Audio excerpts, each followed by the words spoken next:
नमस्कार CSK news में आप सभी दोस्तों का एक बार फिर से बहुत बहुत स्वागत है। दोस्तों आज हो गया है 9 जून, जो फटाफट बड़ी खबर निकल के आ रही है कि करके जाने की दोस्तों देश भर में संक्रमितों के आंकड़े के लाइव स्टेटस के बारे में आपको बताएंगे। इस बीच बड़ी खबर निकल के आ रही है जहां पर भारत के बाइकआउट से भड़क गया है चीन, जी हाँ पूरी तरीके से बौखला गया है, लाखों करोड़ का घाटा होने वाला। इस बीच आपको बताएंगे बिग ब्रेकिंग न्यूज़ निकल के आ रही है। पाकिस्तान की सरकारी चैनल ने आखिरकार मान ही लिया कि कश्मीर भारत का अभिन्न अंग है। जी हाँ, हम इसके बारे में भी आपको बताएंगे, लेकिन उससे पहले बड़ी खबर निकल के आ रही दिल्ली दंगों में एक बार फिर से बता दें कि ताहिर हुसैन पर बड़ा खुलासा। पुलिस ने कहा है कि बड़े दंगे की तैयारी में था ताहिर हुसैन। जी हां, पुलिस प्रशासन का बड़ा खुलासा के बीच दिल्ली में केजरीवाल का पलटा फैसला। एलजी साहब ने सुनाया बड़ा फरमान। जी हां, इसके बारे में भी आपको बताएंगे आखिर कौन सा ऐसा फैसला है जो पलट गया है पूरी तरीके से। इस बीच आपको बता दें कि चीनी विवाद के बीच सीडीएस रावत और सेना प्रमुखों के साथ रक्षा मंत्री राजनाथ सिंह ने बैठक की है। इसके बारे में भी आपको बताएंगे, सब कुछ खबरें एक करके जानेंगे। जहां पर आपको बता दें कि पश्चिम बंगाल में एक बार फिर से प्रधानमंत्री आवास योजना में बड़ा घोटाला सामने आया है। इसके बारे में भी जानेंगे। ममता बनर्जी किस तरीके से प्रधानमंत्री आवास योजना का लाभ जनता को नहीं दे रही हैं, इस बीच जानेंगे सब कुछ खबरें एक एक करके। लेकिन उससे पहले छोटा सा निवेदन, अगर आपने चैनल को अभी तक सब्सक्राइब नहीं किया तो प्लीज़ सब्सक्राइब के लाल बटन दबाकर चैनल को सब्सक्राइब करो। अगर आप भी मानते हैं कि प्रधानमंत्री नरेंद्र मोदी के नेतृत्व में देश कोरोना को हराएगा तो इस वीडियो को दिल से लाइक करके अपना समर्थन दर्ज करें। दरअसल पहली बड़ी खबर आपको बता दें, देश भर में संक्रमितों का आंकड़ा हुआ 2,65,000 को पार। जी हाँ, आपको बता दें कि 2,65,870 मामले करीब हो चुके हैं। मृतकों की संख्या की बात करें तो 7473 आंकड़े हो चुके हैं। अगर हम टोटल बात करें तो पिछले 24 घंटे में 8385 मामले सामने आए। महाराष्ट्र की बात करें तो 2554 मामले सामने आए तो टोटल 88,000 के आंकड़े को पार कर गए। तमिलनाडु में 1562 मामले सामने आए तो टोटल 33,229 हो गए। दिल्ली की बात करें तो 1007 मामले सामने आए तो टोटल 29,943 मामले हो चुके हैं। गुजरात में 477 मामले सामने आए हैं तो टोटल 20,000 के आंकड़े को पार कर गए हैं। यूपी में 411 मामले सामने आए तो टोटल 10,947 हो चुके हैं। राजस्थान में 277 मामले सामने आए तो टोटल 10,800 के आंकड़े को पार कर गए। मध्य प्रदेश में 237 मामले सामने आए तो टोटल 9600 का आंकड़ा पार कर गया। पश्चिम बंगाल में 426 मामले सामने आए तो टोटल 8600 के आंकड़े पार कर गए। इस बीच कर्नाटका में भी 308 मामले सामने आए तो टोटल 5700 के आंकड़े पार कर गए हैं। जबकि बिहार में 177 मामले सामने आए, हरियाणा में 406 मामले सामने आए, आंध्र प्रदेश में 154 मामले सामने आए हैं तो टोटल 4800 के आंकड़े पार कर गए। इस बीच जम्मू कश्मीर में 198 मामले आए हैं, उड़ीसा में 138, असम में 154, पंजाब में 55 मामले आए, केरला में कल 91, उत्तराखंड में 56 मामले, टोटल 1400 के आंकड़े पार करेगी। जबकि झारखंड में भी 187 मामले सामने तो टोटल 1290 हो चुके हैं। इस बीच छत्तीसगढ़ में भी 124 मामले सामने आए, हिमाचल प्रदेश में कल 10 मामले सामने आए, गोवा में भी 30 आए। तो ये राज्य दर राज्य आंकड़े। मणिपुर में सबसे ज़्यादा कल रिकॉर्ड तोड़ 272 मामले हैं। फिलहाल चलते हैं अगली बड़ी खबर लेते हैं, जहाँ पर आपको बता दें कि भारत के बाइकआउट से पूरी तरीके से चीन के छोटे पसीने। जी हाँ, आपको बता दें कि भारत लगातार एक के बाद एक चीनी प्रोडक्टों का बायकॉट कर रहा है। न केवल अब धमकी दे रहा है बल्कि बायकॉट भी कर रहा है और इसी की वजह से चीन को लगातार बड़ा झटका लग रहा है।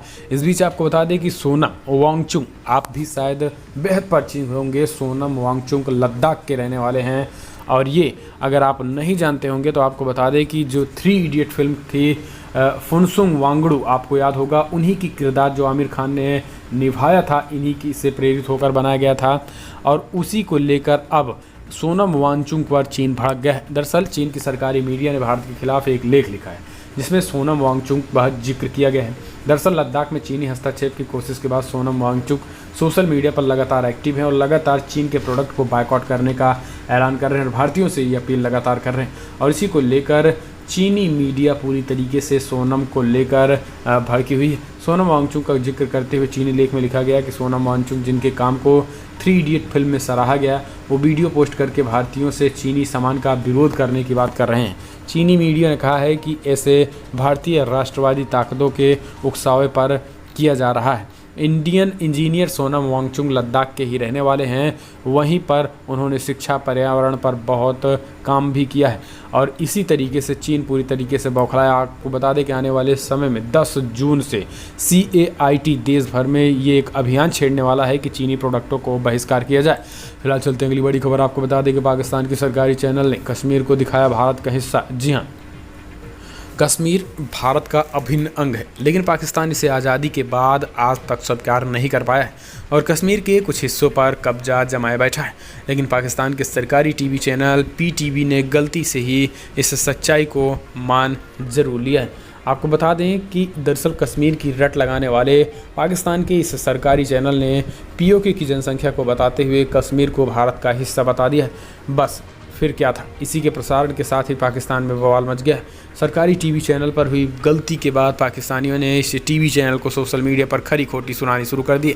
हालांकि आपको बता दें कि ये कोई खरी खोटी नहीं बल्कि स्पष्ट तरीके से ये पाकिस्तान की सरकारी मीडिया ने स्वीकार किया है, चाहे वो गलत फहमी में ही, लेकिन इस बात को स्वीकार कर लिया कि जम्मू कश्मीर भारत का अभिन्न अंग है, क्योंकि जो सच होता है सच कभी छुपता नहीं। हम चलते हैं अगली बड़ी खबर लेते हैं। दिल्ली दंगों को लेकर दिल्ली पुलिस का बड़ा खुलासा। दरअसल ताहिर हुसैन करने वाला था बड़े दंगे की तैयारी में, पुलिस ने बयां की सारी कहानी। जी हाँ, आम आदमी पार्टी के निलंबित पार्षद ताहिर हुसैन ने जनवरी में एक स्थानीय निवासी को बड़े दंगे की तैयारी के लिए कथित तौर पर धन दिए। ये जानकारी दिल्ली पुलिस ने सोमवार को अदालत में दायर आरोप पत्र में दी। उत्तरी पूर्वी दिल्ली में हाल ही में हुए सांप्रदायिक दंगे से इस सिलसिले में हुसैन को गिरफ्तार कर लिया गया। दिल्ली पुलिस क्राइम ब्रांच ने मेट्रोपॉलिटन मजिस्ट्रेट राकेश कुमार रामपुरी की अदालत में फरवरी में एक स्थानीय निवासी की हत्या में प्रयास से जुड़े मामले में आरोप पत्र दायर किया है। हुसैन, उसका भाई शाह आलम, गुलफाम और तनवीर सहित 8 लोगों के खिलाफ आरोप पत्र दायर किया गया। तो दिल्ली पुलिस के इस खुलासे के बाद अब और कड़े शिकंजे कसने की तैयारी भी हो रही है ताहिर हुसैन पे। हम चलते हैं अगली बड़ी खबर ऊपर। राज्यपाल ने पलटा आम आदमी पार्टी का फैसला। केजरीवाल बोले एलजी साहब ने बड़ी समस्या पैदा कर दी। जी हाँ, दरअसल दिल्ली के हॉस्पिटलों में सिर्फ दिल्ली वालों के इलाज के फैसले को उपराज्यपाल अनिल बैजल ने पलट दिया है। इस पर अपनी प्रतिक्रिया देते हुए मुख्यमंत्री अरविंद केजरीवाल ने कहा कि एलजी साहब ने कोरोना महामारी के दौरान बहुत बड़ी समस्या पैदा कर दी। वहीं डिप्टी सीएम मनीष सिसोदिया ने एलजी के इस फैसले के लिए बीजेपी पर घटिया राजनीति करने का आरोप लगा दिया। दिल्ली के मुख्यमंत्री अरविंद केजरीवाल ने सोमवार शाम को ट्वीट करके कहा कि एलजी साहब के आदेश के दिल्ली के लोगों के लिए बड़ी समस्या हो गई और चुनौती भी पैदा हो रही है।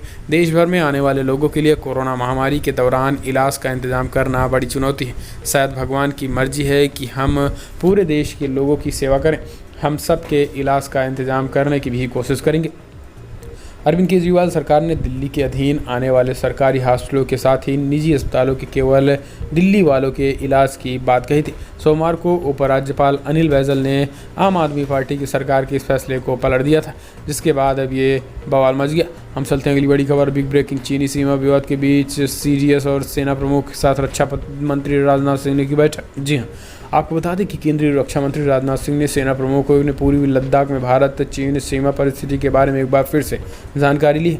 सोमवार को हुई इस बैठक में रक्षा मंत्री Rajnath Singh, chief of defence staff general Bipin Rawat और तीनों सेनाओं के प्रमुख भी शामिल थे। सूत्रों ने बताया है कि इस बैठक में राजनाथ सिंह ने दोनों सैन्य कमांडरों के बीच चीन के मोल्डो में हुई बैठक के बारे में जानकारी दी गई। सूत्रों ने कहा कि इस विवाद का हल ढूंढने के लिए दोनों देशों के बीच वार्ताओं का दौर जारी रहेगा।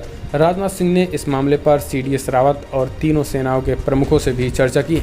इससे पहले पिछले महीने में भी रक्षा मंत्री ने सीडीएस और तीनों सेना प्रमुखों के साथ पूर्वी लद्दाख में चीन के साथ सीमा विवाद को लेकर बैठकें की थी।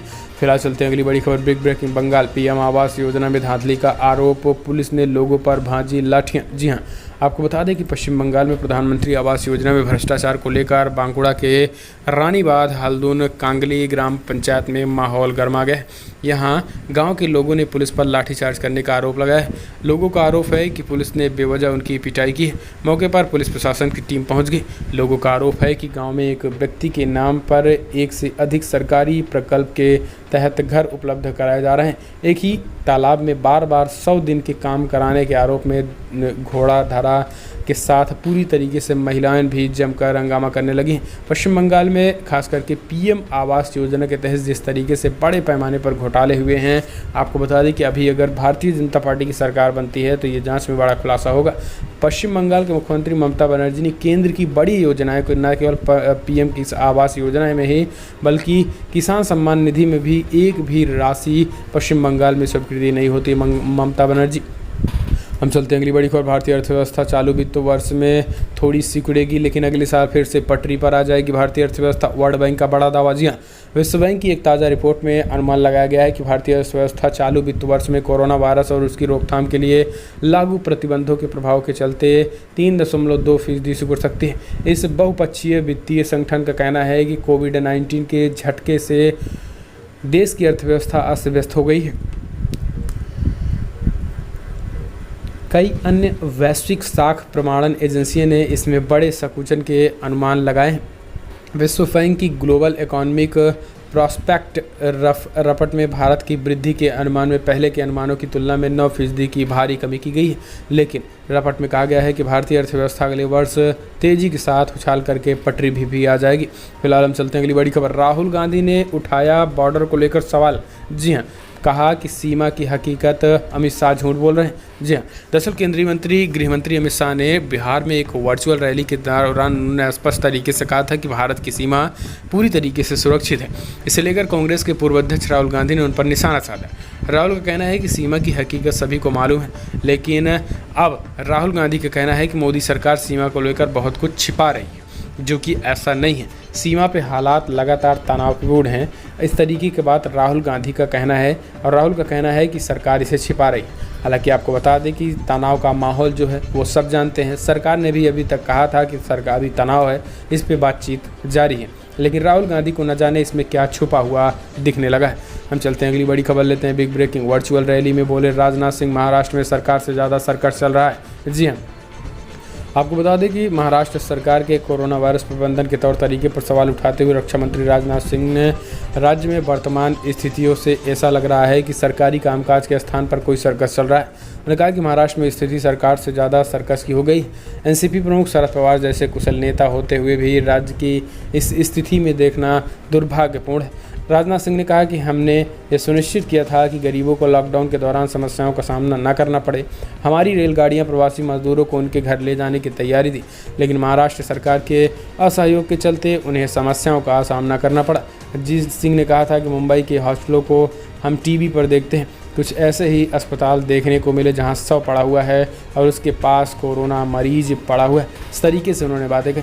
फिलहाल चलते हैं अगली बड़ी खबर लेते हैं। आपको बता दें कि पीएम मोदी की यात्रा वाला खास विमान SPS से होगा लैस, सितंबर तक बेड़े में होगा शामिल। जी हाँ, आपको बता दें कि प्रधानमंत्री मोदी और अन्य शीर्ष भारतीय गणमान्य लोगों को लाने ले जाने के लिए इस्तेमाल होने वाले विशेष रूप से निर्मित B-770 विमान सितंबर तक बोइंग द्वारा एयर इंडिया को उपलब्ध कराए जाएंगे। वरिष्ठ अधिकारियों ने सोमवार को ये बड़ी जानकारी दी है। पिछले साल अक्टूबर में सरकारी अधिकारियों ने कहा था कि इन 2 विमानों की आपूर्ति जुलाई तक की जाएगी, जो केवल VVIPs यात्रा के लिए इस्तेमाल होंगे। और अधिकारियों ने सोमवार को कहा कि कुछ देरी हुई, मुख्य तौर पर कोविड-19 के कारण अब ये 2 विमान सितंबर तक ही आ सकेंगे।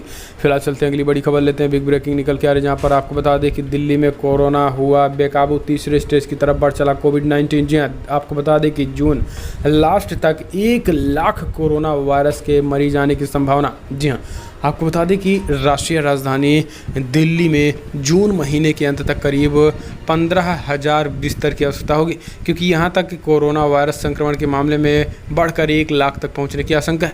दिल्ली सरकार की सौंपी अपनी रिपोर्ट में एक विशेषज्ञ समिति ने यह आशंका जताई है।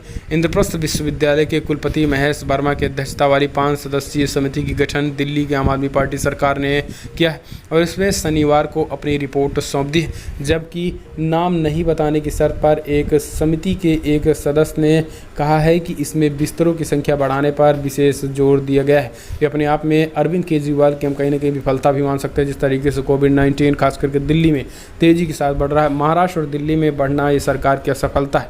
हम चलते हैं अगली बड़ी खबर। बिग ब्रेकिंग निकल के आ रहे हैं दुनिया भर में जो आंकड़े निकल के आ रहे हैं। आपको बता दें दुनिया भर में आंकड़ा 67 लाख के आंकड़े को पार कर गए। 67,99,000 कन्फर्म केसेज, जबकि 3,97,000 लोगों की मौत हो गई है।